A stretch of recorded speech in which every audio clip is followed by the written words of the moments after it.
Hello everyone, welcome back to the channel.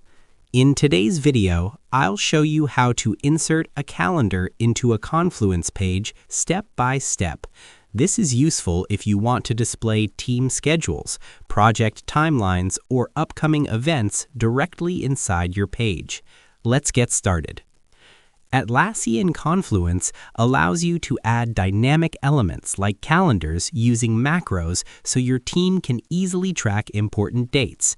Here's how to add one. Step 1. Open your Confluence page.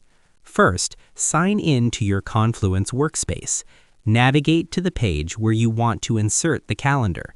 Click the Edit button to start editing the page. Step 2. Insert a macro. Inside the page editor, click where you want the calendar to appear. Now type a / and type calendar. From the list of options, select the Team Calendars or Calendar macro. Step 3. Select or create a calendar.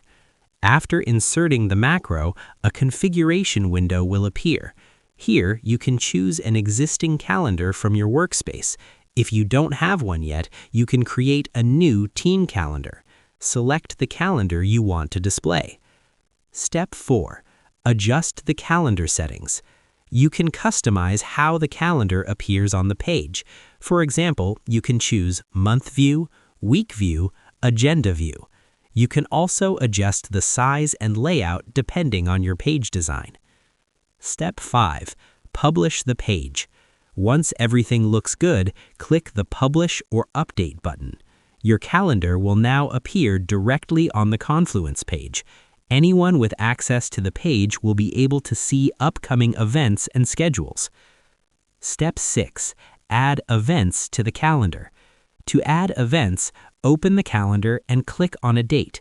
Enter the event title, time, and any additional details. Save the event and it will automatically appear on the page calendar. And that's it. That's how you insert a calendar into a Confluence page step by step, even if you're a complete beginner. If this video helped you, make sure to like the video and subscribe for more simple and practical productivity tutorials. Thanks for watching, and I'll see you in the next one.